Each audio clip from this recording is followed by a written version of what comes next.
A medida que la crisis se acelera, prestamos más atención. Nos llegaron los lamentos de los griegos, los portugueses y los españoles. Nos llega el dolor de las madres de los jóvenes sirios muertos, los suspiros de desesperación de los libios, el aliento cansado de los africanos. Entonces prestamos más atención y vemos que la crisis sigue avanzando y avanzando. Si continuamos analizándola, nos daremos cuenta que las diferentes crisis convergen en una y la misma crisis. Un momento que indiscutiblemente está preparándose para un cambio, y la clave proviene de entender cuál es el cambio que necesitamos y ayudar a lograrlo para que se produzca. Cuando a principios de este nuevo siglo se produjo el atentado del 11 de septiembre de 2001 en Estados Unidos, muchos analizaron las conexiones terroristas y las implicaciones. Otros, más inteligentes, le sumaron a este análisis el planteo de la situación estratégica global, diciendo que se trataba de un cambio en el tablero, un nuevo escenario geopolítico mundial.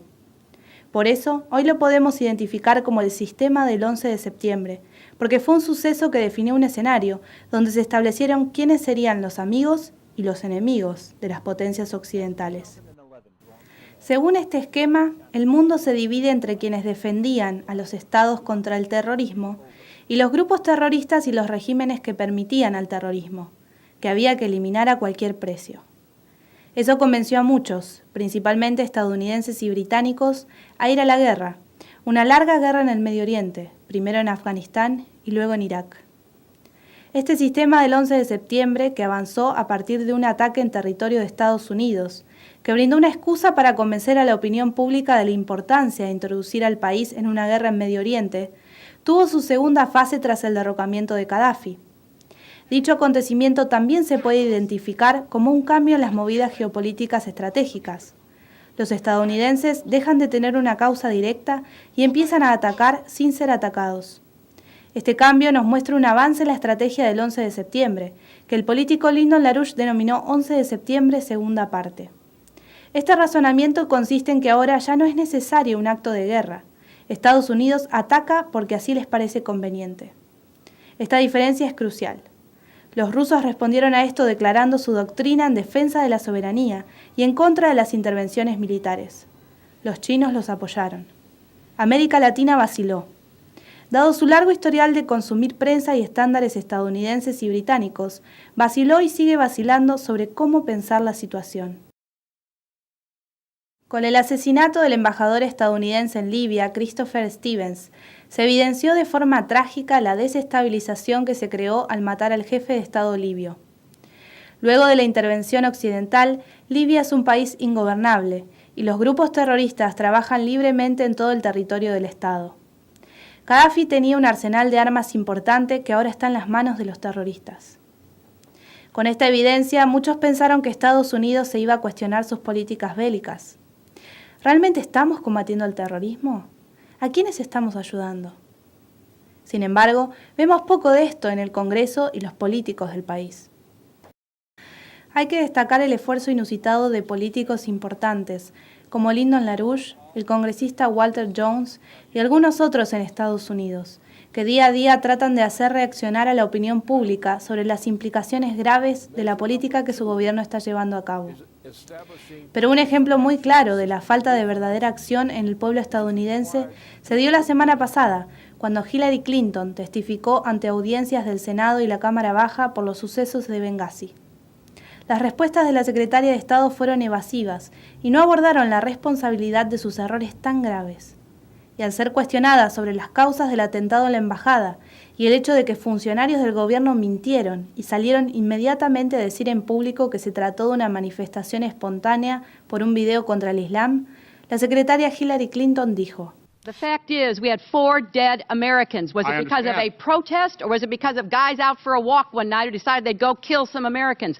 What difference at this point does it make?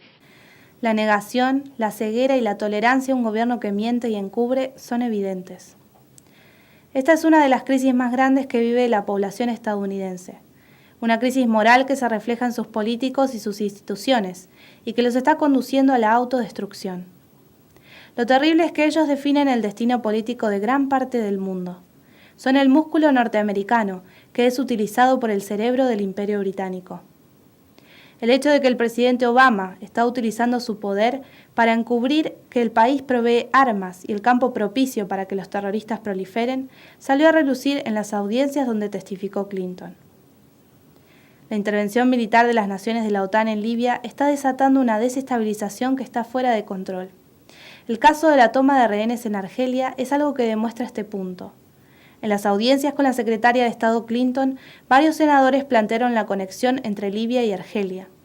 El senador republicano de Idaho, James Risch, preguntó si hubo personas que participaron en el ataque en Benghazi, ahora involucradas en Argelia.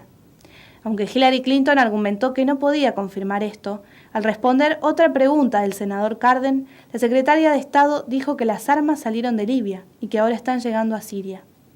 No hay duda de que los argelinos tenían armas de Libia. Al-Qaeda en el Magreb Islámico tenía armas de Libia. En la situación de Libia y Argelia podemos ver cómo convergen la crisis política y bélica con la desestabilización creada por una insurgencia terrorista y el apoyo de las potencias occidentales a todo esto. Pero en el caso de Malí, que estuvo en la prensa estas últimas semanas, es incluso más clara la convergencia de los elementos principales de dominación que se están utilizando para saquear a las naciones y continuar con el sistema de poder que domina el mundo desde fines de la Guerra Fría. De acuerdo al informe 2012 del Departamento de Estado de Estados Unidos sobre Malí, en los últimos años, los contrabandistas extranjeros han comenzado a involucrarse en el tráfico de cocaína desde América del Sur a través de Malí hacia Europa Occidental. Malí ha sido identificado con autoridad como uno de los países del oeste de África hasta donde se puede rastrear el tránsito del 80% de la cocaína confiscada en Europa. Las drogas se dirigen a la costa del Mediterráneo. Una ruta popular es la ruta que conduce a los enclaves españoles de Ceuta y Melilla. Una investigación hecha por la Agencia de Control de Drogas de las Naciones Unidas ha estimado que hasta 2.200 libras de cocaína son transportadas por aire hasta Guinea-Bissau todas las noches y otro tanto por mar. Alrededor de 50 narcotraficantes colombianos tienen sede en Guinea-Bissau, controlando el tráfico de cocaína y sobornando a los políticos y militares a protegerlos, según lo documenta esta investigación. Drogas, terrorismo y desestabilización social son factores que se fueron dando en un campo propicio para ello. Como lo explica el director del Servicio de Control de Drogas de Rusia, Víctor Ivanov, la droga es un problema de seguridad global que abarca sobre todo la organización de la sociedad, es decir, la economía. Ivanov concedió una entrevista a RT donde explicó que el tráfico de drogas alimenta el sistema económico financiarizado. Pidió no pensar en las drogas como un simple problema de salud de los consumidores o la delincuencia en y por sí mismos, sino como consecuencias de un sistema económico que se beneficia a través del modo de producción que impone el tráfico de droga. Para Ivanov, primero que nada se tienen que abordar los efectos, y eso implica saber quién se beneficia con la economía de producción, distribución y consumo de drogas, a lo cual declaró que el principal beneficiario del narcotráfico es el sistema financiero. El sistema financiero y bancario internacional carece de fuentes de liquidez para saldar sus grandes deudas especulativas, y las drogas le proveen una fuente muy grande. Esto es parte de otra de las crisis que se evidencian cada vez más, la crisis del sistema financiero internacional, y el hecho de que los más grandes bancos están involucrados en todo tipo de operaciones oscuras y lavado de dinero, como lo mostró la investigación sobre el HSBC, el Royal Bank of Scotland, el Banco Riggs de Inglaterra, entre otros.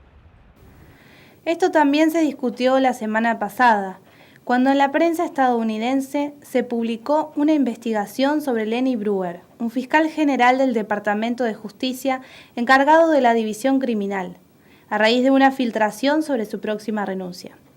En la investigación y entrevista que publicó el programa de televisión que titularon Los Intocables sobre el caso de Brewer, sale a la luz que el Departamento de Justicia de Obama no está denunciando a ninguna institución financiera o personaje de Wall Street.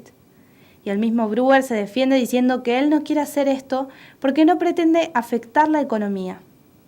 Este es el mismo personaje que encubrió el caso Rápido y Furioso para Obama, el cual permitió entregar armas a los narcotraficantes en México.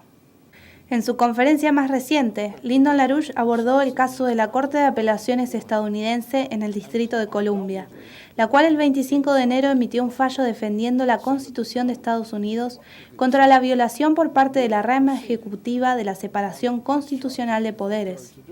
En su fallo, los jueces dicen que el presidente Obama violó la Constitución al nombrar cargos, alegando receso del Senado, mientras el Senado se encontraba de hecho en sesión. LaRouche destacó este hecho porque aborda el tema crucial de la responsabilidad del gobierno de Obama por abusar de sus poderes en detrimento de la Constitución de Estados Unidos. Este principio constitucional involucraría directamente los hechos más graves de los abusos del gobierno de Obama, como el bombardeo en Libia, los asesinatos con aviones dron, el ocultamiento de información sobre los hechos del 11 de septiembre de 2001 y 2012, y el encubrimiento de Wall Street y todos sus otros crímenes. LaRouche identificó esto como un paso hacia la solución. El desafío que le plantea Obama el fallo de la Corte da justo en el blanco, porque aborda el tema de manera frontal y no de manera cobarde. ¿Tendrá el Poder Judicial la valentía para convertir el caso en un escándalo, como lo hizo con Watergate? Si en Estados Unidos cabe la esperanza, aunque leve, de darle un giro revolucionario a su situación actual, entonces también la situación en los países árabes puede dar el suyo. Las naciones árabes son naciones cuyos pueblos tienen en la historia y en el corazón la grandeza de vivir entre culturas diferentes durante miles de años. Cuando estas naciones vuelvan a reencontrarse con su cultura y desde allí construir el sistema político y económico que defienda la justicia para el pueblo, entonces la idea revolucionaria de la verdadera libertad humana que aún vive y seguirá viviendo en ellos dará sus frutos. Como lo planteó Víctor Ivanov recientemente, él y su equipo realizaron un plan detallado para construir infraestructura estatal y crear millones de trabajos productivos en la región para poder hacerle frente al sistema económico de las drogas, que junto con el terrorismo azotan regiones completas de las naciones árabes y las Américas. Víctor Ivanov expone este plan en cada oportunidad que se le presenta.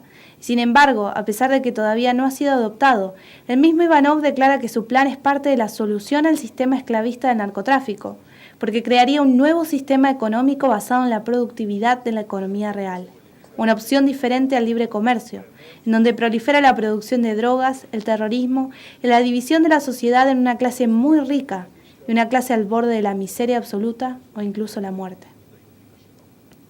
El primer paso de este plan es la aplicación inmediata del estándar de la ley Glass-Steagall en todo el mundo. Jóvenes sirios muertos, los suspiros de desesperación de los libios, el aliento cansado de los africanos.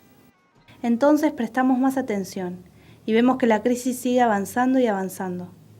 Si continuamos analizándola, nos daremos cuenta que las diferentes crisis convergen en una y la misma crisis. Un momento que indiscutiblemente está preparándose para un cambio, y la clave proviene de entender cuál es el cambio que necesitamos y ayudar a lograrlo para que se produzca. Cuando a principios de este nuevo siglo se produjo el atentado del 11 de septiembre de 2001 en Estados Unidos, muchos analizaron las conexiones terroristas y las implicaciones.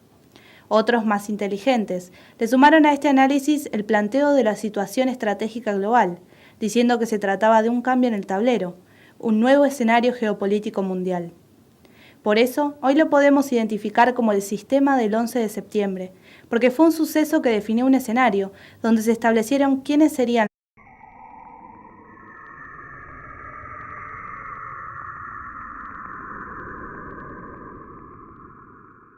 A medida que la crisis se acelera, prestamos más atención.